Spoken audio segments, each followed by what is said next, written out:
আসসালামু আলাইকুম ওয়া রাহমাতুল্লাহি ওয়া বারাকাতুহু ইন্নাল হামদালিল্লাহ ওয়াস সালাতু ওয়াস সালামু আলা রাসূলিল্লাহ ওয়া বা'দ। প্রিয় দর্শক শ্রোতা, মাহে রমজানের এই বরকতপূর্ণ সময়ে যে যেখান থেকে এই মুহূর্তে দেখছেন, বেকমেন্স বিস্কিটস নিবেদিত ইসলাম জীবন বিধান আপনাদের সকলকে আজকের পর্বে স্বাগত জানাচ্ছি। আমি নিজাম বিন মুহিব। প্রিয় দর্শক শ্রোতা, আমরা আজকে আপনাদের প্রশ্নগুলো নেওয়ার চেষ্টা করব গুরুত্বপূর্ণ একটি আলোচনার পরে ইনশাআল্লাহ। আজকে শুরুতেই আমরা যে বিষয় আলোচনা শুনতে চাই আমাদের প্রিয় স্কলারের কাছ থেকে, তা হচ্ছে মুমিনের বিজয় সুনিশ্চিত। এই বিষয়ে কথা বলবার জন্য আমরা আমন্ত্রণ জানিয়েছি দেশের একজন প্রখ্যাত আলেমে দ্বীনকে। আমাদের সঙ্গে রয়েছেন মিসবাহুল উলুম কামিল মাদ্রাসার সুনাম ধন্য প্রধান মুহাদ্দিস ফদিলাতুশ শেখ মুহাদ্দিস মাহমুদুল হাসান। আসসালামু আলাইকুম ওয়া রাহমাতুল্লাহি ওয়া বারাকাতুহু। ওয়া আলাইকুম আসসালাম ওয়া রাহমাতুল্লাহি ওয়া বারাকাতুহু। উস্তাদ কেমন আছেন? আলহামদুলিল্লাহ, আপনি কেমন আছেন? আলহামদুলিল্লাহ, আমরাও ভালো আছি। আপনাকে স্বাগত জানাচ্ছি আমাদের আজকের এপিসোডে। শুকরান। প্রিয় দর্শক, চলুন দেরি না করে আলোচনা শুরু করি। নেক্সাস টেলিভিশন ইসলামিক এই ফেসবুক পেজেও আপনি কমেন্টে প্রশ্ন করতে পারবেন ইনশাআল্লাহ। উস্তাদ, আপনার কাছে আমাদের প্রশ্ন হলো যে আমরা অনেক সময় হতাশ হয়ে যাই যে আমাদের আসলে বিজয় আসছে না, আমাদের অনেক কষ্ট হচ্ছে এবং বারবার আমরা বিপদে পড়ছি, কিন্তু আমরা ফলাফল দেখতে পাচ্ছি না, সেখান থেকে ভালো কোনো সুসংবাদ পাচ্ছি না। আপনার কাছে প্রশ্ন হলো যে বদর দিবসে আল্লাহ রাব্বুল আলামিন যেইভাবে মুসলিমদেরকে সহযোগিতা করেছেন, সাহায্য করেছেন, মুসলিমদের বিজয়কে সুনিশ্চিত করেছেন, সেইভাবেও কি আমরা সাহায্য পেতে পারি না? আমাদের সেই সুযোগ রয়েছে কিনা জানতে চাই। অনেক ধন্যবাদ আপনাকে। আলহামদুলিল্লাহ ওয়াস সালাতু ওয়াস সালামু আলা রাসূলিল্লাহ ওয়া আলা আলিহি ওয়া আসহাবিহি ওয়া মান ওয়ালাহ ওয়া বা'দ। আল্লাহ সুবহানাহু ওয়া তাআলা মূলত মুমিনদেরকে তিনি বিজয় দেবেন এ ব্যাপারে কোরআনে কারিমে সুস্পষ্টভাবে বলা হয়েছে। আল্লাহ রাব্বুল আলামিন বদরে, আমরা জানি রাসূল সাল্লাল্লাহু আলাইহি ওয়াসাল্লামের জীবনে এবং মুসলমানদের জীবনের সর্বপ্রথম সম্মুখ সমর, মদিনার জীবনের প্রথম যুদ্ধ বদরের যুদ্ধ। যেই যুদ্ধটি সংগঠিত হয়েছে মুসলমান এবং কাফিরদের মধ্যে, মুশরিকদের মধ্যে। মুশরিকদের সংখ্যা ছিল প্রায় 1000 এবং মুসলমানদের সংখ্যা ছিল 313 জন। সংখ্যা একেবারেই নগণ্য বা কম, 3 ভাগের 1 ভাগ, অথচ কাফেরদের সংখ্যা হচ্ছে তার 3 গুণের বেশি। এভাবে একটা অসম যুদ্ধের মুখোমুখি হয়েছিলেন মুসলমানরা। রাসূলুল্লাহ সাল্লাল্লাহু আলাইহি ওয়াসাল্লাম তিনি কীভাবে সেই যুদ্ধের ময়দানে যাবেন? কারণ যেই মুসলমানরা কোনো যুদ্ধবিদ্যায় পারদর্শী নয়, তারা কোনো প্রশিক্ষণ নেননি, কোনোভাবে তারা প্রশিক্ষণ পাননি, তাদের হাতিয়ার নেই, অস্ত্র নেই, যুদ্ধবিদ্যায় তারা তেমন কোনো অভিজ্ঞতা অর্জন করতে পারেননি, সেই মুসলমানরা কি করে বদরের ময়দানে তারা যুদ্ধ করবেন, কিভাবে তারা বিজয়ী হবেন? ব্যাপারটি নিয়ে রাসূল সাল্লাল্লাহু আলাইহি ওয়াসাল্লাম বড়ই চিন্তিত ছিলেন। বদরের ময়দানে যখন সাহাবায়ে কেরামদেরকে নিয়ে যখন নবীজি গেলেন, যাওয়ার পরে তিনি আল্লাহ রাব্বুল আলামিনের কাছে তিনি সাহায্য চেয়েছিলেন। আমরা জানি তিনি আল্লাহর কাছে দুহাত তুলে দোয়া করেছিলেন, আল্লাহুম্মা আনশুদুকা হাদাকা ওয়া আদাক, আল্লাহুম্মা ইন শি'তা লাম তু'বাদ। হে আল্লাহ, তুমি মুমিনদের সঙ্গে যে ওয়াদা করেছো সে ওয়াদা পূর্ণ করো, আর তুমি যদি চাও যে পৃথিবীতে তোমার কোনো বান্দা থাকবে না, তাহলে কেউ থাকবে না পৃথিবীতে তোমার ইবাদত করবার মতো। তো এই দোয়া করার পরে নবী সাল্লাল্লাহু আলাইহি ওয়াসাল্লাম দুটো হাত আকাশের দিকে উঠে গিয়েছিল। তখন হযরত আবু বকর রাদিয়াল্লাহু তাআলা দৌড়িয়ে এসেছেন, এসে নবীজির হাত মুবারক ধরেছেন। ফাআখাযা আবু বকর বিয়াদিহি, নবীজির হাত ধরে বলছেন, ইয়া রাসূলুল্লাহ, হাসবুক, যথেষ্ট হয়েছে হুজুর, আপনার চোখের পানি যেহেতু বদরে পড়েছে, সুতরাং আমরা বিশ্বাস করি যে আল্লাহ তাআলা আমাদেরকে বিজয় দেবেন। তখন নবীজি সাল্লাল্লাহু আলাইহি ওয়াসাল্লাম হাত নামালেন এবং তিনি মোনাজাত শেষ করলেন এবং এই আয়াতে কারিমাটা পড়লেন, সাইয়ুহজামুল জামউ ওয়া ইউওয়াল্লুনা আদ-দুবুরা, অচিরেই সম্মিলিত বাহিনী পরাজিত হবে এবং তারা পৃষ্ঠ প্রদর্শন করে চলে যাবে। ইতিহাস তাই বলে, তাই হয়েছিল। 1000 কাফেরের বিরুদ্ধে 313 জন যুদ্ধ করে আল্লাহ রাব্বুল আলামিন সেই দিন মুসলমানদেরকে সাহায্য করেছেন, তাদের বিজয় হয়েছিল। আল্লাহ বলছেন, ওয়ালাকাদ নাসারাকুমুল্লাহু বিবাদরিন ওয়া আনতুম আযিল্লাহ, যখন বদরে তোমরা খুব দুর্বল ছিলে, জিল্লতিতে ছিলে, অপমানিত হচ্ছিলে যখন তোমরা, তখন আমি আল্লাহ তাআলা তোমাদেরকে সাহায্য করেছি। এখানে সাহায্য করার মূল কারণটা কি? আল্লাহ তাআলা সেটা কোরআনে কারিমে বলে দিয়েছেন, ওয়ালা তাহিনু ওয়ালা তাহজানু ওয়া আনতুমুল আ'লাউন ইন কুনতুম মুমিনিন। আল্লাহ বলছেন, তোমরা ভীত সন্ত্রস্ত হইও না, তোমরা চিন্তিত হইও না, তোমরা টেনশন করো না, তোমরা বিজয়ী হবে। আল্লাহ মোমেনদেরকে বলছেন, যদি তোমরা ইমানদার হতে পারো, সত্যিকারের মোমেন হতে পারো। এখন দেখেন, 313 জন সাহাবী 1000-এর মোকাবেলায় তারা যুদ্ধ করে সব সর্বদিক থেকে তারা দুর্বল ছিলেন, তারপর তারা বিজয় হয়েছেন। আর আজকের বর্তমান পৃথিবীতে 200 কোটি মুসলমান, পক্ষান্তরে ইহুদির সংখ্যা কত হবে? 1 কোটি ইহুদি বা 2 কোটি ইহুদি হতে পারে, হয়তো বা সারা পৃথিবীতে হতে পারে। তো এই সামান্য সংখ্যক জায়নিস্টদের মোকাবেলায় 200 কোটি মুসলমান হওয়ার পরেও আজ ওরা আমাদের সারা দুনিয়ার মানুষদেরকে, মুসলমানদেরকে মারছে। কারণটা কোথায়? কারণটা ওই একটা জায়গায় আল্লাহ বলছেন যদি তোমরা ইমানদার হতে পারো। অর্থাৎ আজকে আমাদের যেই ইমানের কারণে আল্লাহ বদরে সাহায্য করেছিলেন, 313 জন বিজয় হয়েছিলেন, সেই একই ইমান না থাকবার কারণে, সংখ্যা অনেক বেশি হওয়ার কারণেও আজকে আমরা বিজয় অর্জন করতে পারছি না, বরং আমরা পরাজিত হচ্ছি, আমরা নিগৃহীত হচ্ছি, আমরা শহীদ হচ্ছি।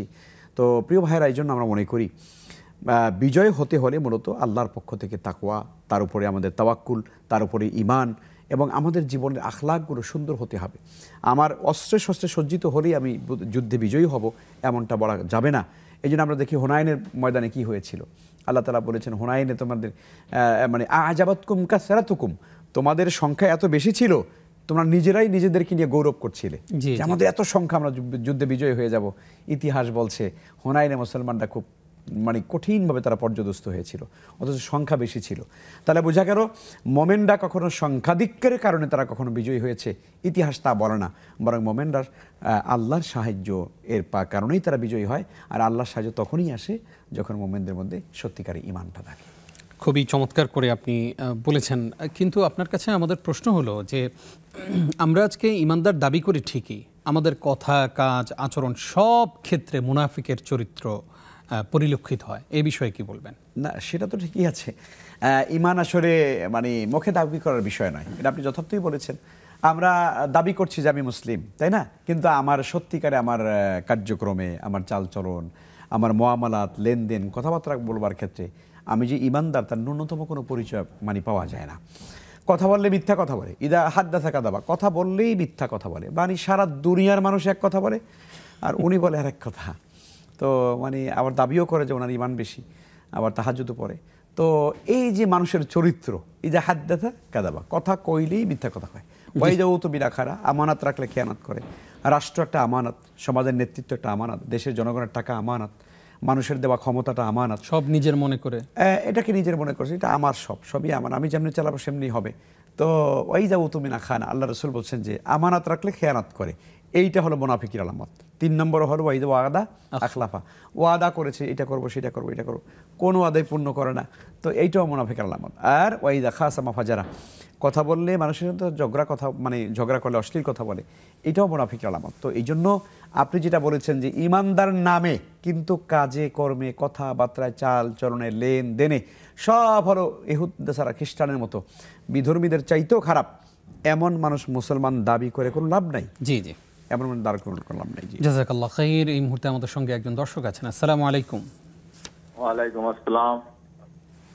জি, প্রশ্ন করুন। ওয়ালাইকুম আসসালাম। প্রশ্ন করুন, আপনার টেলিভিশনের ভলিউম কমিয়ে নেন। হাফ শার্ট অথবা টি শার্ট গায়ে দিয়ে নামাজ। জি জি, বুঝতে পেরেছি, ধন্যবাদ আপনাকে। শেখ, আপনিও শুনেছেন। জি, অনেক ধন্যবাদ প্রিয় ভাই। মূল উত্তর দেওয়ার আগে বলি, কোরআনে কারিমে আল্লাহ তাআলা বলেছেন খুযু যিনাতাকুম ইনদা কুল্লি মাসজিদ।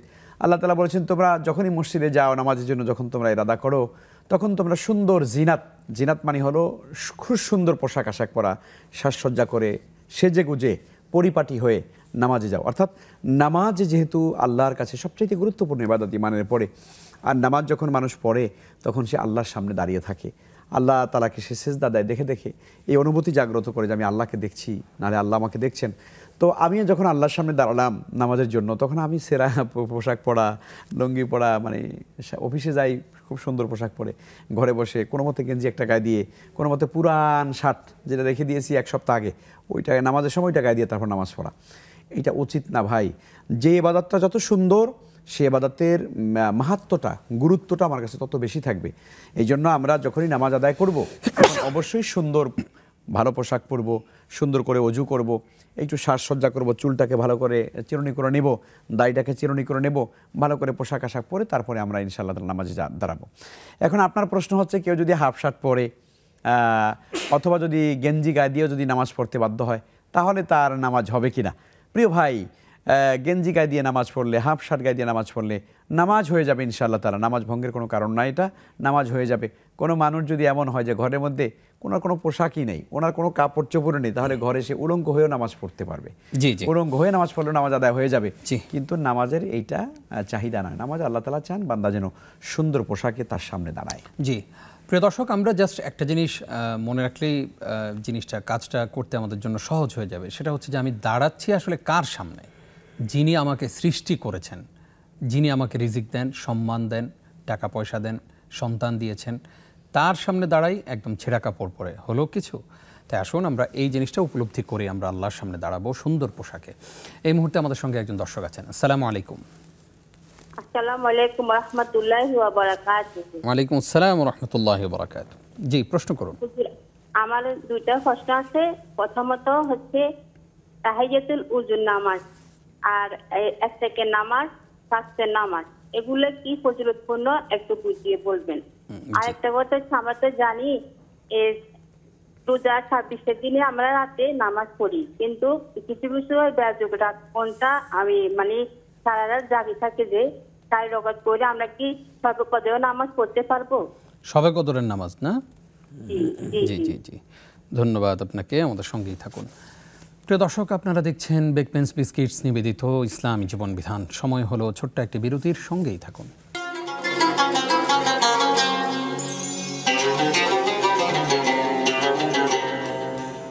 প্রিয় দর্শক, বেকপেন্স বিস্কিটস নিবেদিত ইসলামী জীবন বিধানের আজকের পর্বে আবারও স্বাগত আপনাদেরকে। আমরা আজকে মুমিনের বিজয় সুনিশ্চিত এই বিষয়ে আলোচনা শুনছিলাম। আলোচনা করছেন উস্তাজ মুহাদ্দিস মাহমুদুল হাসান। স্ক্রিনে প্রদর্শিত নাম্বারে আমাদেরকে ফোনে প্রশ্ন করতে পারেন। নেক্সাস টেলিভিশন ইসলামিক এই ফেসবুক পেজেও কমেন্টে প্রশ্ন জানাতে পারেন। উস্তাজ, আপনাকে আরও একবার স্বাগত জানাচ্ছি। জানতে চাই যে তাহিয়াতুল ওযু, চাশতের সালাত, ইশরাকের সালাত, এগুলোর আসলে ফজিলত কি? অনেক ধন্যবাদ। আলাদা আলাদা বলতে সময় লাগবে, আমরা সংক্ষেপে বলি। তাহিয়াতুল ওযু মানে হচ্ছে অজুর পরে যে সালাত আদায় করা হয়, অর্থাৎ অজুর জন্য অভিবাদন। তাহিয়া মানে হলো অভিবাদন, অর্থাৎ অজু একটা গুরুত্বপূর্ণ ইবাদত, পবিত্রতা আমরা অর্জন করি অজুর মাধ্যমে। এইটার জন্য শুকরিয়া আদায় করে বা অভিবাদন জানিয়ে 2 রাকাত নামাজ আদায় করতে হয়।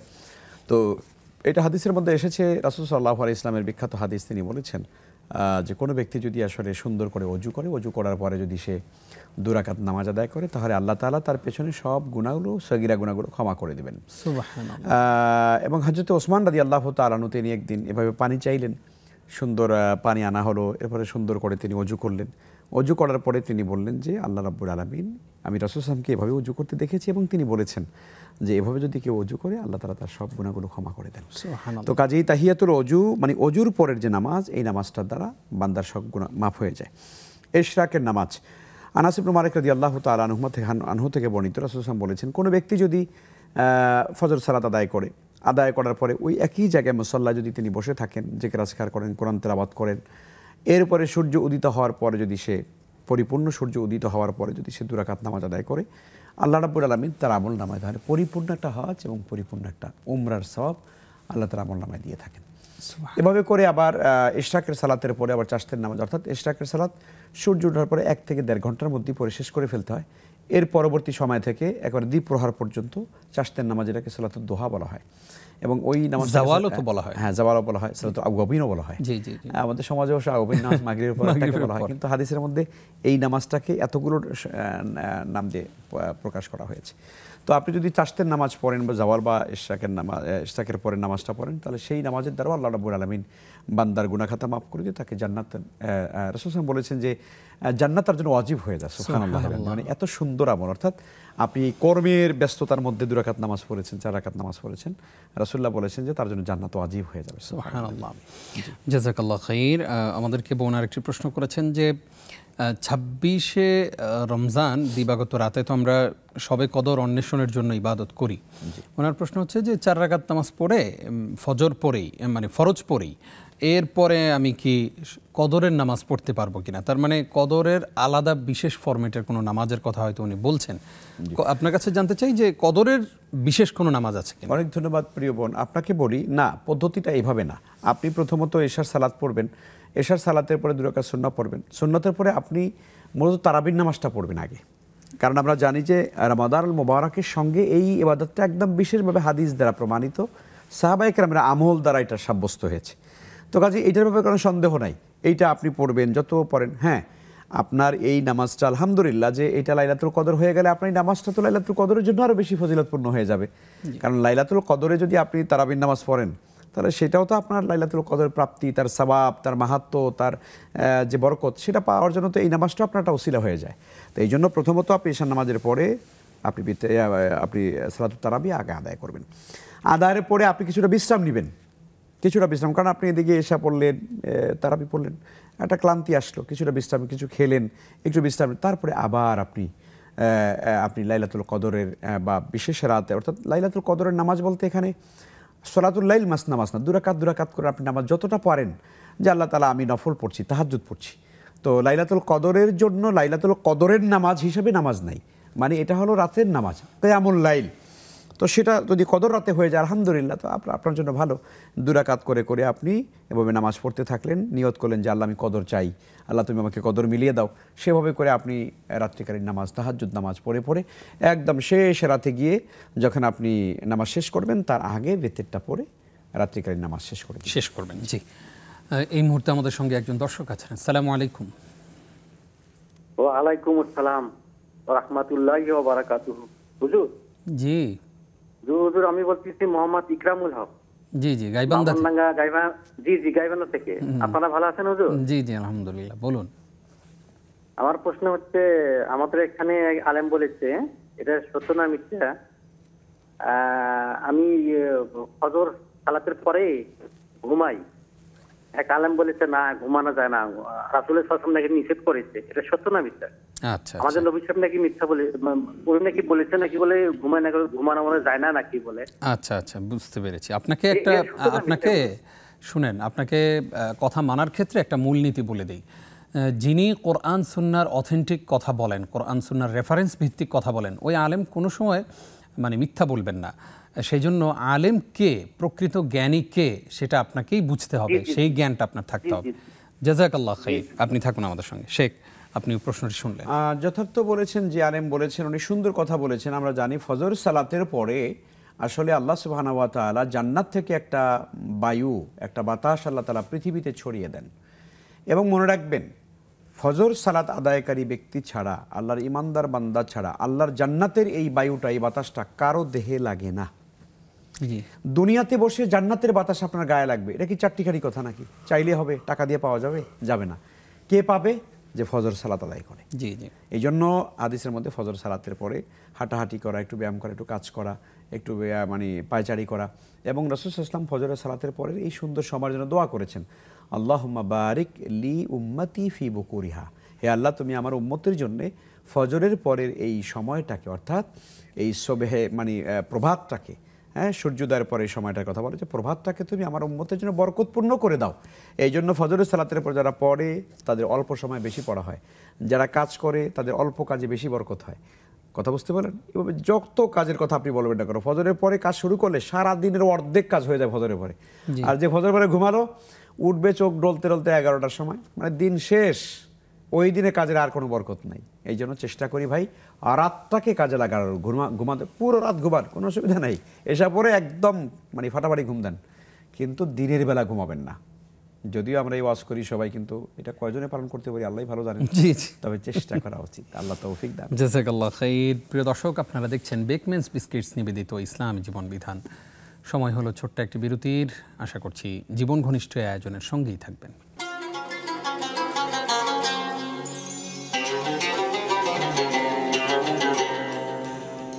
প্রিয় দর্শক, আরও একবার স্বাগত আপনাদেরকে। দেখছেন বেকমেন্স বিস্কিটস নিবেদিত ইসলাম জীবন বিধান।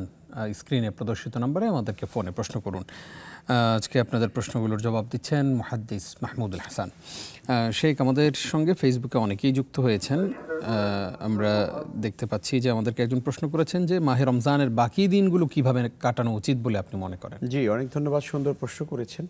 আর রমাদানের শেষ পর্যন্ত আমরা যেন রোজাগুলো ঠিকমতো পালন করি, তারাবির সালাত যেন যথারীতি আমরা আদায় করি, 5 ওয়াক্ত সালাত যেন যথারীতি আমরা আদায় করি, কোরআনে কারিমের তেলাওয়াত যেন আমরা রমজানের শেষ মুহূর্ত পর্যন্ত অব্যাহত রাখি, এবং বিশেষ করে রমজানের শেষ 10 দিন যেন আমরা অধিক পরিমাণে ইবাদতে মনোনিবেশ করি। কারণ রাসূলুল্লাহ সাল্লাল্লাহু আলাইহি ওয়াসাল্লাম যখন রমজানের শেষ 10 দিনে প্রবেশ করতেন, তখন তিনি শাদ্দামে এজারাহু ওয়া আহিয়া লাইলাহু ওয়া ইকাজা আহলাহু, তিনি কোমর বেঁধে নেমে পড়তেন, রাত্রি জাগরণ করতেন, আহালকে জাগাতেন। তো এই জন্য এই শেষ 10 দিনে যাতে করে লাইলাতুল কদর আমরা পেতে পারি, সেই কদর এর বরকত থেকে যেন আমরা কেউ বঞ্চিত হয়ে না যাই, সেই জন্য আমাদের চেষ্টা করা উচিত। আল্লাহ তাআলা তৌফিক দান করুন। আল্লাহুম্মা আমিন। এই মুহূর্তে আমাদের সঙ্গে কে আছেন? আসসালামু আলাইকুম। আসসালামু আলাইকুম। ওয়ালাইকুম আসসালাম। ওয়ালাইকুম আসসালাম। হুজুর, আমার একটা প্রশ্ন। আমি হচ্ছে যে তারাবি বেতের নামাজটা পড়ি। বেতের নামাজটা আমি মাঝখানে যে আত্তাহিয়াতু পড়া হয় ওটা আমি পড়ি না। আমি একবারে মানে শুধু 2 রাকাত পড়ার পরে আমি আর ওখানে বৈঠক করি না। শেষে আমি যখন আলহামদুলিল্লাহ সূরা জি, আমরা প্রশ্নটি বুঝতে পেরেছি। ধন্যবাদ আপনাকে। জি জি, শেখ, আমাদেরকে ফেসবুকে অনেকে প্রশ্ন করেছেন। আফিফা দিল সিদ্দিকা তিনি প্রশ্ন করেছেন যে কেউ হজে যাচ্ছেন, এটা স্বপ্নে দেখা কি কোনো ইঙ্গিত বহন করে? ভালো আমল, ভালো দেখেছেন। আল্লাহর ঘরে যাওয়ার স্বপ্ন দেখা তো ভালো। আল্লাহ আপনাকে নেবেন ইনশাআল্লাহ, এবং আপনি যেতে পারবেন। চেষ্টা করুন, আল্লাহর কাছে দোয়া করুন, আল্লাহ আপনাকে বাইতুল্লাহ নেবেন। এটা সিমটম হচ্ছে হজ দেখা। জি। রোকেয়া আক্তার তিনি প্রশ্ন করেছেন, লা ইলাহা ইল্লাল্লাহ জিকির করার সময় কি মুহাম্মদুর রাসূলুল্লাহ পর্যন্ত বলতে হবে? না, বলতে হবে না, শেষে একবার বললেন অসুবিধা নেই। জি। সাইদা জিকির লা ইলাহা ইল্লাল্লাহ। জি, সাইদা মিম প্রশ্ন করেছেন, নিসাব পরিমাণ টাকা 1 বছরের বেশি সময় আছে, বর্তমানে বেতন যেটা পাই প্রতি মাসে প্লাস আরও কিছু জমানো টাকা আছে, যেই টাকাগুলোর বয়স 1 বছর হয় নাই, এগুলো কি জাকাতের হিসাবে আসবে? জি, আসবে। আপনার কাছে যদি জাকাতযোগ্য সম্পদ 1 বছর হয়ে যায়, আর ওই জাকাতের আপনি যখনই হিসাব করবেন তখন আপনার কাছে আরও যত টাকা এর মধ্যে ঢুকবে, যেগুলোর বয়স কোনোটা হচ্ছে 5 মাস, কোনোটা 6 মাস, কোনোটা 7 মাস, টোটালটা হিসাবে আসবে। মাহফুজা মুস্তফা তিনি প্রশ্ন করেছেন যে উমরা ভিসা হচ্ছে না, দোয়া করবেন আপনারা যেন, আমার জন্য দোয়া করবেন যেন রমজানে উমরা করতে পারি। আর তিনি শেষে প্রশ্ন করেছেন, বিতরের নামাজ তাহাজ্জুদের আগে পড়লে কি সওয়াব কম হবে? না, কম হবে না। সর্বশেষ পড়লে ভালো, সুন্নাহ দ্বারা প্রমাণিত হয়েছে। আগে পড়লে আপনার আদায় হয়ে যাবে। জি, ইনশাআল্লাহ। এই মুহূর্তে কে আছেন আমাদের সঙ্গে? দুঃখিত, লাইনটি ডিসকানেক্ট হয়ে গেছে। শেখ একজন প্রশ্ন করলেন যে বেতের তিনি 1 বৈঠকে পড়েন, ঠিক আছে তো? বেতের 3-4 পদ্ধতিতে পড়ার সুযোগ আছে। তার মধ্যে একটি পদ্ধতির কথা আপনি বললেন, যেটা আপনি করে থাকেন একসঙ্গে 3 রাকাত, এবং আপনি সূরা ফাতিহার পরে অন্য সূরা মিলিয়ে তারপরে আপনি 2 হাত তুলে সম্ভবত যেটা আপনি বললেন তা মানে রুকু করে তারপরে আপনি কুনুত করেন হাত উঠিয়ে। তো আলহামদুলিল্লাহ খুবই সুন্নাহসম্মত আছে, অসুবিধা হবে না। জি, এই মুহূর্তে কে আছেন আমাদের সঙ্গে? দর্শক প্রশ্ন করুন। জি, আসসালামু আলাইকুম। ওয়ালাইকুম আমি আসসালাম। নীলা বলছিলাম পাবনা থেকে। আমি একটা প্রশ্ন করব। মানে প্রশ্নটা হচ্ছে ব্যতিক্রমী, মানে আমার নিজের শুনে অবাক লাগছে। মানে আমার পাশের একজন আমাকে আজকে বলছে যে পোশাক কেনা হয়েছে, তো বলতেছে যে কালো, মানে আমরা যে মেয়েরা সালোয়ার পরি, কালো সালোয়ার নাকি পরতে হয় না। বললাম কেন? বললো যে হচ্ছে আমাদের কাবা ঘর যেহেতু কালো গ্লাভস দ্বারা মানে ই করা থাকে, তো এই জন্য কালোটা পরতে হয় না। এটা নাকি উনি আবার কার কাছে শুনেছে। তা আমার তো অবাক লাগছে, এই জন্য আপনি হাসছেন, আমারও অনেক অবাক লাগছে। তারপরেও আমি প্রশ্নটা করছি আজকে, যেহেতু এখানে আমি প্রশ্ন করি আনসার নেই, আমার মন চাইলো যে বলতে, একটু বলবেন। ধন্যবাদ আপনাকে। শেখ, কাবার রং কালো, পায়জামার রং কালো, পরা যাবে না? না, কাবার গেলাপ তো আর পায়জামা দিয়ে বানায় না, কোনো সালোয়ার দিয়ে তৈরি করে নাই। কাবার যেটা কালো কেসোয়া, ওইটাকে বলা হয় কেসোয়া কাবা বলা হয় এটাকে। এটা ইয়ামানি কাতান কাপড় দিয়ে তৈরি করা হয় এবং উন্নত মানের কাপড়। না, ওইটা রঙের সাথে আমার পায়জামার রং মিলে যাচ্ছে না, ওইটাই বলতেছি, বোনকে বলতেছি। তো এরপরে সেখানে মানে সোনালী সুতা দিয়ে, স্বর্ণ দিয়ে তৈরি করা সুতা, সেই সুতা দিয়ে আল্লাহর ঘরের কাবার সঙ্গে সুন্দর সুন্দর সূরাগুলো লেখা আছে, দোয়াগুলো লেখা আছে। তো কালো রঙের কারণে আসলে আপনি মানে এটা পড়তে পারবেন না, তাহলে তো মুশকিল হয়ে যাবে। সারা পৃথিবী চুল রাখা যাবে না তো মাথায়? চুল রাখা যাবে না, দাড়ি রাখা যাবে না, অনেক কালো তো সব। এগুলো মানুষেরা এমনি ধারণা করে বলে আর কি। হ্যাঁ, সালোয়ারের রং কালো তাই বলে কাবার গেলাফও কালো, এই জন্য সালোয়ার কালো পরা যাবে না, ঠিক না? জি জি। শেখ, আমরা আপনার কাছে জানতে চাই যে রমাদানের শেষ দশক চলে আসছে, শেষ দশকের প্রস্তুতিটা আমাদের অনেক এতেকাফকারী ভাইরা নিচ্ছেন, যে এতেকাফ করবেন ওনারা। তো যারা করবেন তারা তো আলহামদুলিল্লাহ প্রস্তুতি নিচ্ছেন। আমাদের সমাজে অগণিত মানুষ আছেন যারা জীবনে একবারে এতেকাফ করেন নাই, যে আমলটি রাসূল সাল্লাল্লাহু আলাইহি ওয়াসাল্লাম কখনো ছাড়েন নাই। কি বলবেন তাদের নিয়ে? করা উচিত। নবীজি সাল্লাল্লাহু আলাইহি ওয়াসাল্লাম সারা জীবন করেছেন, আর আমরা জীবনে কোনোদিন করি না। কারণ কি? ব্যস্ততা। অর্থাৎ আমার অফিস, আমার কাজ, আমার চাকরি, আমার মিডিয়া, আমার ইমামতি, আমার খতিবি, আমার সন্তানাদি, আমি মসজিদে থাকলে আমার একটাই মাত্র বাচ্চা এবং একজন মাত্র ওয়াইফ, তো কেমনে থাকবে আমাকে ছাড়া, এই নানান চিন্তা ভাবনা করে আমরা এতেকাফে বসি না। এতেকাফে অবশ্যই বসা উচিত, কারণ এতেকাফে বসলে বান্দা একাগ্রভাবে একান্তভাবে সে আল্লাহর সঙ্গে একটা সম্পর্ক তৈরি করতে পারে, কদর পেয়ে যাবে। কদর তো অবশ্যই পেয়ে যাবে সেটা। আর দেখুন, মানে মালাকুল মউত যদি কোনো মানুষের কাছে আসে আর যদি বলে যে না এখন তোমাকে যাওয়া লাগবে, তখন সে ইমাম, সে খতিব, সে মিডিয়াম্যান, সে শিক্ষক, সে ব্যবসায়ী, সে যাই হোক না কেন, তাকে কিন্তু আর খাতির করবে না। মালাকুল মউত খাতির করবে না যে ঠিক আছে তুমি তো খুব ব্যবসায়ী, অনেক বেশি মিডিয়ার কাজ করো তো, সকাল থেকে রাত 12টা পর্যন্ত, ঠিক আছে তোমাকে সময় দেওয়া হলো, এইভাবে তো সুযোগ দেওয়া হবে না। অতএব এই জন্য আমাদের উচিত যে কোনোভাবেই হোক ইনশাল্লাহ সময় বের করে আমরা এতেকাফে বসবো ইনশাল্লাহ। আল্লাহ তাআলা তৌফিক দান করুন। জাযাকাল্লাহ খাইর। শেখ, আমরা জানতে চাই যে আমাদের বোনেরা এতেকাফ কোথায় করবেন? বোনদের জন্য শরীয়তের মূল মাসালা হলো আসলে মানে এতেকাফের জন্য রাসূল সাল্লাল্লাহু আলাইহি ওয়াসাল্লামের জামানায় মসজিদ ছিল এবং সাহাবায়ে কেরাম মসজিদে করতেন, নবীজি করতেন, এবং মেয়েদের জন্য, নারীদের জন্য আলাদা মসজিদ একটা স্পেস ছিল। কিন্তু এখন ফিতনার জামানা, আসলে মেয়েরা মসজিদে কতটুকু নিরাপদ সেটাও একটা ব্যাপার। এই জন্য নারীরা তাদের ঘরের অভ্যন্তরে যেহেতু নামাজের জায়গা থাকে এবং সেখানে নামাজ আদায় করা উত্তম, তো মেয়েরা যদি সেই জায়গায় এতেকাফ করে ইনশাল্লাহ এতেকাফ আদায় হয়ে যাবে। তবে এতেকাফের জন্য অবশ্যই রোজা শর্ত। তবে কোনো মেয়েরা যদি, নারীরা যদি, বোনেরা যদি মসজিদে এতেকাফ করতে চান এবং সেখানে যদি যথাযথভাবে যদি সেখানে 100% যদি নিরাপত্তার সঙ্গে, পর্দার সঙ্গে যদি সেখানে মসজিদের ব্যবস্থা থাকে, তাহলে সেটাই বেস্ট হবে। কারণ মসজিদ ও আনতুম আকিফুনা ফিল মাসাজিদ, মানে মসজিদের সঙ্গে আসলে মূলত এতেকাফ হয়।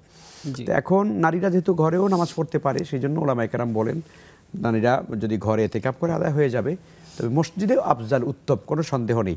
তবে পরিবেশ না থাকলে সওয়াবের জন্য আবার মসজিদে কেউ যায় না, তাহলে পরে আবার নিরাপত্তার ঘাটতি হতে পারে। এই জন্য আমরা মেয়েরা ঘরে বসে করলে ইনশাল্লাহ আদায় হয়ে যাবে। মাহে রমজানে কোরআনে হাফেজগণ তারাবি পড়াচ্ছেন, তো মসজিদ কমিটি হাফেজদের কথা বলে স্টাফ মুসল্লিদের কাছ থেকে টাকা উঠাচ্ছেন যে ওনাদেরকে একটা সম্মানী দিতে হবে। কোনো মসজিদের ব্যাপারে এরকম খবর আসে আমাদের কাছে যে ওই টাকা উঠিয়ে মসজিদ কমিটি নিয়ে যান, হাফেজদেরকে আর দেন না। তারা বিভিন্ন খাতের কথা বলেন, যে যেমন বিদ্যুৎ খাতের টাকা দিতে হবে, অথচ বলার সময়, তোলার সময় এই কথাগুলো বলেন না যে টাকা আপনারা এমনভাবে দিয়েন যে এগুলো মসজিদের বিদ্যুৎ খাতেও দিতে হবে। শুধুমাত্র হাফেজদের কথা বলে সম্মানী বা টাকা উত্তোলন করে সেটা পরিপূর্ণ হাফেজদের মধ্যে বিতরণ না করে যদি এটা মসজিদের অন্য খাতে ব্যয় করা হয়, সেটা জায়েজ হবে কিনা?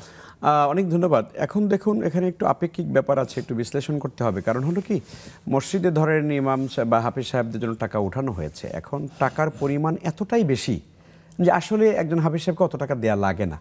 মানে আপনি ধরুন কথার কথা, এমনও মসজিদ ঢাকা শহরে আছে যেখানে হয়তো হাফেজ সাহেবদের 5-10 লাখ টাকা তারাবিতে উঠে যায়। এখন একজন হাফেজ সাহেবকে তো এত টাকা হয়তো দেওয়ার প্রয়োজন হয় না বা অতটা চাহিদাও থাকে না। তো না হয়তো একজন হাফেজ সাহেবকে 2 লাখ টাকা দিল, দ্যাটস এনাফ, ওকে, অনেক টাকা, আলহামদুলিল্লাহ। বাকি টাকা তারা যদি মসজিদের উন্নয়ন ফান্ডে কাজে লাগান, নাজায়েজ হবে না। কিন্তু আপনার প্রশ্নটা আসলে ওই জায়গাতে এটা কার্যকর যেখানে হয়তো দেখা গেছে হাফেজ সাহেবদের জন্য উঠছেই হয়তো 70,000 টাকা, 2জন হাফেজে নামাজ পড়ান, উঠছি হয়তো কোনো মতে 1 লাখ টাকা, 1 লাখ টাকা উঠছে, বেশি টাকা ওঠে নাই। এখন এই জায়গা থেকে হাফেজ সাহেবের কত কমায়া দিয়া তারপরে সেখান থেকে টাকা মানে অন্য খাতে নেওয়া যায়, এই চিন্তা এবং ধান্দায় কোনো মসজিদ থাকে। ইমাম সাহেব হয়তো হাফেজ সাহেবকে দিল, ঠিক আছে হুজুর আপনি টাকা বেশি উঠে নাই তো নিয়ে যান, হুজুর কিছু টাকা নিয়ে যান, 10-15,000 20,000 টাকা দিয়ে 2জনকে 20-40,000 টাকা দিয়ে বাকি টাকা মসজিদের উন্নয়ন ফান্ডে, এইটা ঠিক হবে না। আবার কেউ বলে যে কমিটির অমুকে এই টাকা তুলতে কষ্ট করছে, তারও তো একটা ভাগ আছে। মানে জাকাতের আমিলির হিসাবে, জাকাতের কর্মচারী না। এবার মসজিদের টাকা উঠাইয়া জাকাতের উত্তোলনকারীর মতো আপনি সেখানে তাকে পারিশ্রমিক দেওয়া, এটা কোনো বিধান ইসলামী শরীয়তে নাই। সুতরাং আমরা মনে করি এটা সম্মানজনকভাবে আমাদের হাফেজ সাহেবদেরকে অবশ্যই সম্মানী দেওয়া উচিত এবং তাদেরকে কম দিতে গিয়ে আপনি টাকা অন্য জায়গায় নিয়ে তারপর কম দেওয়া, এই মানসিকতা ঠিক না। প্রিয় দর্শক, আপনারা দেখছেন বেকমেন্স বিস্কিটস নিবেদিত ইসলামী জীবন বিধান। সময় হলো ছোট্ট একটি বিরতির, সঙ্গেই থাকুন।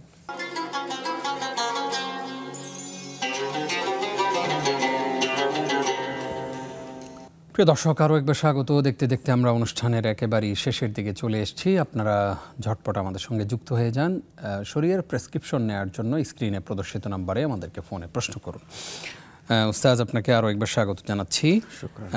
আমাদের সঙ্গে অনেকেই ফেসবুকে যুক্ত হয়েছেন। একজন প্রশ্ন করেছেন যে আমরা এই অনুষ্ঠানটি দেখি, অনুষ্ঠানের মাঝে যেই বিরতি থাকে, বিরতিতে যদি কোনো বেগানা মহিলা চলে আসে তাহলে আমাদের কোনো গুনাহ হবে কিনা? অবশ্যই গুনাহ হবে, কোনো সন্দেহ নেই। তাহলে করণীয় হচ্ছে আপনারা তখন নজরটা রাখবেন না, বন্ধ করে রাখবেন, ওইদিকে নজর রাখলেন না। জি জি। আমাদেরকে আরেকজন প্রশ্ন করেছেন যে সিয়ামরত অবস্থায় কাউকে যদি কষ্ট দেই তাহলে কি আমার রোজার কোনো ক্ষতি হবে কি? দুর্বল হবে নিশ্চয়ই, কারণ রোজা অবস্থা তো মানে আল্লাহর হক যেমন নষ্ট করা যায় না, বান্দার হকও নষ্ট করা ঠিক না। এই রোজা দুর্বল হয়ে যাবে। জি জি। দুর্বল হলে এই রোজাকে সবল করতে হলে করণীয় কি? এই রোজা সবল হয়ে যাবে রমজানের শেষের দিকে গিয়ে ফিতরা দিলে। হ্যাঁ, ফিতরা দিলে আপনার আমার রোজাগুলো যেখানে যা ত্রুটি ছিল, অনিচ্ছাকৃত ভুল ছিল, সেগুলো আল্লাহ ক্ষমা করে দিয়ে রোজাগুলোকে স্ট্রং করে দিবেন। জি। একটা গুরুত্বপূর্ণ প্রশ্ন, যদিও আমাদের সঙ্গে এই মুহূর্তে দর্শক আছেন। আসসালামু আলাইকুম। ওয়ালাইকুম আসসালাম। আচ্ছা হুজুর, এই যে রমজান মাসে যে মহিলাদের যে মেন্সটা হয়, হ্যাঁ, তো এটা কি আপনার ওই রমজানের পরে কি ওই রোজাগুলো করে দিতে হয়? আচ্ছা আচ্ছা, জি শেখ, প্রশ্নটি শুনেছেন। মানে আমাদের নারীরা জি জি, অসুস্থতার সময় ওই সময় তো আর রোজা রাখেন না, পরবর্তীতে এই রোজাগুলো কি রাখতেই হবে? ওনার প্রশ্ন হচ্ছে। ধন্যবাদ প্রিয় ভাই, আপনাকে শুকরিয়া জানাই, আর আপনার জন্য দোয়া করি আল্লাহ তাআলা আপনাকে আরো বেশি দ্বীনি ইলম অর্জন করার তৌফিক দান করুন। জীবনের কত বছর আমরা হয়তো শরীয়তের এত বড় একটা আবশ্যিক মাসালা, যেটা আমার মনে হয় না যে কোনো মানুষ খুব একটা জানেন না, আপনি জানতে চেয়েছেন, এর জন্য আপনাকে ধন্যবাদ জানাই। কিন্তু আমরা আপনাকে জন্য দোয়া করি যে আপনার যে এলেম, শরীয়তের এলেম জানার যে অপ্রতুলতা আপনার মধ্যে রয়েছে, ঘাটতি আমরা লক্ষ্য করেছি, এটা যেন আল্লাহ তাআলা ফুলফিল করে দেন। খুব মেজর এবং বেসিক একটা মাসালা, এটা আমাদের সবার জানার কথা। নারীরা অসুস্থ হলে রোজা অবশ্যই তার পরবর্তীতে রাখবেন। এটা সকল মসজিদের ইমাম সাহেবরা কিন্তু যখন রোজা আসে এই আয়াতের তর্জমা করতে গিয়ে বলে দেন, ফামান কানা মিনকুম মারিদান আও আলা সাফার ফাইদ্দাতুম মিন আইয়ামিন উখার, তোমাদের মধ্যে যারা অসুস্থ হবে তারা রমজানের রোজাগুলোকে পরবর্তীতে রেখে ফেলবে। তো অতএব অবশ্যই তাদের এগুলো রাখতে হবে। এই মুহূর্তে আরো একজন দর্শক আছেন। আসসালামু আলাইকুম। জি, আসসালামু আলাইকুম ওয়া রাহমাতুল্লাহ। ওয়া আলাইকুম আসসালাম। প্রশ্ন করুন। জি, আমার প্রশ্নটা ছিল যে আমি একজন স্পোর্টস পারসন, তো আমরা যারা আপনার এই যে কোনো টিমে খেলতে যাই, ধরেন আমাদেরকে কোনো টিম দাওয়াত দিল ওনার টিমে খেলার জন্য, তাহলে ওইখান থেকে যে আমরা যে পারিশ্রমিকটা নিব, ওইটা কি আমাদের ইসলামী বিধান হিসাবে ওইটা কি আমাদের জন্য হালাল হবে? জি, না হারাম হবে? শেখ স্পোর্টসম্যান, জি, এই যে খেলতে যান, বিভিন্ন জায়গায় হায়ার করে নেয়, তো সেইখান থেকে যে পারিশ্রমিকটা দেওয়া হয় সেটা হালাল হবে কিনা? খেলাগুলো যদি হালাল হয়, বৈধ হয়, তাহলে পারিশ্রমিক হালাল। ক্রিকেট, আর ফুটবল, খেলাগুলো যদি আসলে শরীয়তের দৃষ্টিকোণ থেকে যদি সময় অপচয় হয়, আপনার আমার যদি মানে অশ্লীলতা হয়, ফরজ তরক করা হয়, কেমন আপনি ক্রিকেটও খেলতে পারেন ফরজ রক্ষা করে, তাই না? আপনি ফুটবলও খেলতে পারেন ফরজ রক্ষা করে, কারণ খেলাটা খুব বেশি হারাম শরীয়তে কোনো আলেম বলেন না, ক্রিকেট, ফুটবল এই জাতীয় খেলাগুলো। কিন্তু নারীদের জন্য অবশ্যই এটা জায়েজ নেই, নারীদের জন্য ইসলাম এগুলো দেয়নি, পুরুষেরা স্বাভাবিকভাবে খেলতে পারেন। সময় যদি অপচয় হয়, সময়ের ব্যাপারে অবশ্যই আমাদেরকে জবাবদিহি করতে হবে, কিন্তু খেলার প্রক্রিয়াটা, প্রসিডিউরটা যদি হয় হারাম পদ্ধতি, তাহলে তার ইনকামটা হারামই হবে। এই মুহূর্তে আরো একজন দর্শক আছেন। আসসালামু আলাইকুম। ওয়ালাইকুম সালাম ওয়া রাহমাতুল্লাহ। ভাইয়া, আমার একটা বিষয় জানার আছে শায়েখের কাছ থেকে যাকাত সম্পর্কে, যে মানে কোনো যদি অসহায় ব্যক্তিকে তার মানে কাছের রিলেটিভ বা আরো অনেক আত্মীয় স্বজন বা পাড়া প্রতিবেশী তাকে যদি মানে যেহেতু সে অসহায়, তাকে যদি টাকা মানে মোটা অঙ্কের কোনো টাকা দেয়, সেটা যদি যাকাত পরিমাণ হয়ে যায়, তাহলে সে তো কিছু করছে না, তার তো সে নিঃস্ব, তো সেই টাকা তো মানুষের কাছ থেকে পাওয়া টাকা, তো সেই টাকা কি তাকে যাকাত দিতে হবে?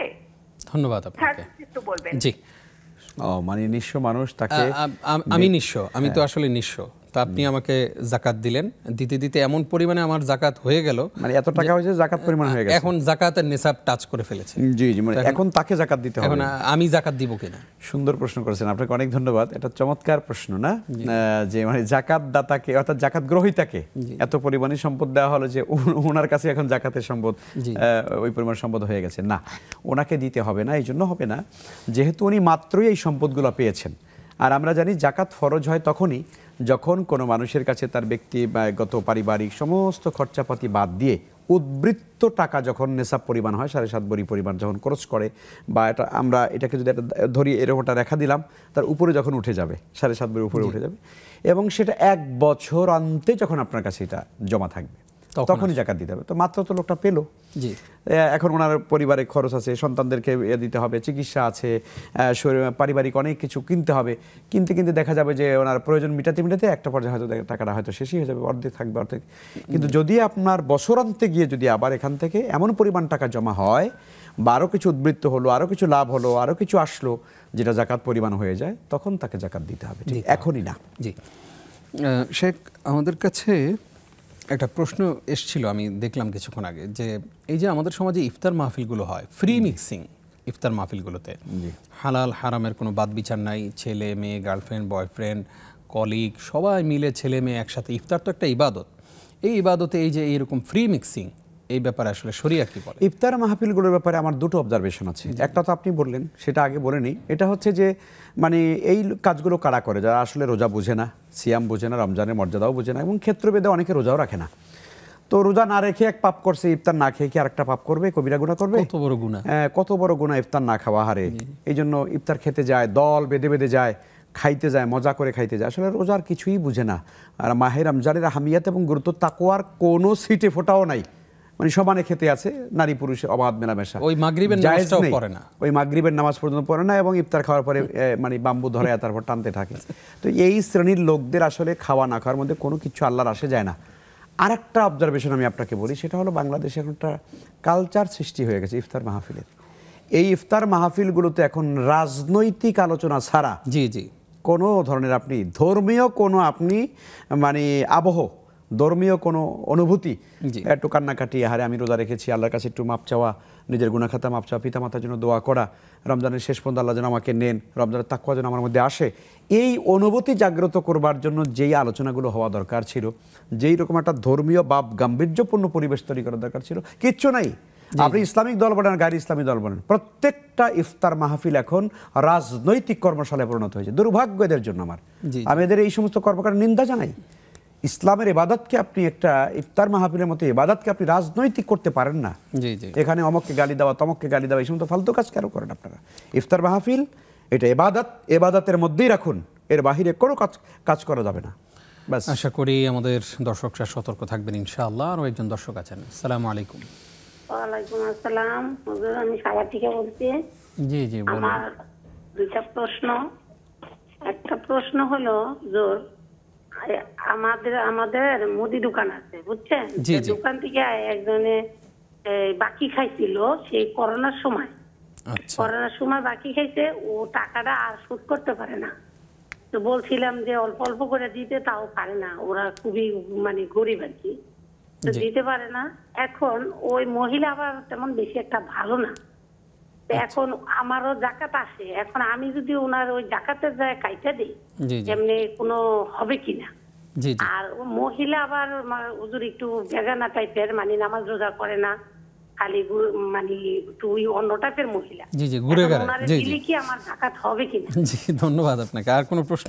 আর একটা প্রশ্ন হলো, হুজুর, আমার মানে এসারের যে সুন্নত, আমরা তো অনেক সময় বাদ দিই, এখন তারাবি পড়ার জন্য যদি এসারের সুন্নতটা বাদ দিই, মানে কোনো ইয়ে হবে কিনা? মানে সুন্নতের সব কি বেশি হবে না তারাবি? ধন্যবাদ আপনাকে, আমাদের সঙ্গে থাকুন। জি জি, আমরা পেয়েছি প্রশ্ন। শেখ শুনেছেন, মুদি দোকান থেকে বাকি খেয়েছে, যিনি বাকি খেয়েছেন উনিও মহিলা ভালো না, ঘুরে ঘাড়ে। হ্যাঁ জি, আর ওনার জাকাত থেকে অনেক ধন্যবাদ আপনাকে যে অসচ্ছল মহিলা দিতে পারছেন না। প্রিয় বোন, আপনাকে বলবো, আপনি আপনার দোকানের এই যে বাকি পড়ে গেছে, সেটা যদি জাকাত থেকে আপনি কেটে দেন, ইনশাআল্লাহ আপনার জাকাত হিসাবে এটা আদায় হয়ে যাবে। কিন্তু শেখ, আমরা জানি যে জাকাতের এটা আগে নিয়ত করতে হয়, এটা হ্যাঁ, নিয়ত তো এখন করলে হবে, অসুবিধা নেই। এখন যদি সে টাকাটা না নিয়ে নিয়ত করে যে আমি এটা আমার জাকাতের একটা অংশ থেকে এটা কেটে দিলাম, তাহলে আদায় হয়ে যাবে, অসুবিধা নেই। আর আপনি যেটা সূক্ষ্ম একটা প্রশ্ন করেছেন, জাকাত যাকে দিবেন সে যদি নামাজি না হয়, ভালো মানুষ না হয়, ঘুরে গাড়ে হয়, তাহলে তাকে দেওয়া যাবে কিনা? দেওয়া যাবে। আসলে আল্লাহ তো এই ঘুরে গাড়ে মহিলা হেরেও আল্লাহ খাওয়ায়, তাই না? তো আমরা এত কঠোর না হই, তবে হ্যাঁ, চেষ্টা করা উচিত ভালো মানুষদেরকে মানে ইয়ে করা, স্বাবলম্বী করা। জি জি জি। তারাবির জন্য এশার সুন্নত, এশার সুন্নত এটাও সুন্নাহ, আর তারাবির নামাজ এটাও সুন্নাহ, সুন্নতে মুআক্কাদা, দুটোরই সওয়াব রয়েছে। চেষ্টা করবেন এশার নামাজের 2 রাকাত নামাজ আগে পড়ে যা পারেন তারপরে তারাবি নামাজ পড়বেন। আর একান্তই যদি কখনো না পড়া হয়ে থাকে অসুবিধা নেই, ইনশাআল্লাহ অসুবিধা জি। হবে না। জাযাকাল্লাহ খাইর শেখ, অনেকগুলো প্রশ্নের জবাব পেলাম। আমরা অনুষ্ঠানের একেবারেই শেষের দিকে রয়েছি। কষ্ট করে সময় দেওয়ার জন্য আপনাকে ধন্যবাদ জানাচ্ছি। ধন্যবাদ আপনাকে। প্রিয় দর্শক, আপনারাও এতক্ষণ আমাদের সঙ্গে থাকার জন্য ধন্যবাদ জানাচ্ছি। মাহে রমাদানের এই সময়টা আসুন, আমাদের জীবন থেকে হারিয়ে যাচ্ছে রমজানের দিনগুলো। আগামী রমজান আমরা পাবো কিনা সেটার কোনো গ্যারান্টি নেই, এবং রমজানের এই সময়টাতে আমরা চেষ্টা করি আল্লাহর নৈকট্য হাসিলের শেষ দশকের জন্য একটা এক্সট্রা প্রস্তুতি নেই। তবে প্রস্তুতি নেওয়ার আগে আমার কর্মচারী, আমার স্টাফ, তাদের বেতন, বোনাস সব কিছু দিয়ে এরপরে আমি যেন এতেকাফ করতে পারি। আল্লাহ সেই তৌফিক দান করুক। আমিন। আজ এই পর্যন্তই। আসসালামু আলাইকুম ওয়া রাহমাতুল্লাহি ওয়া বারাকাতুহু।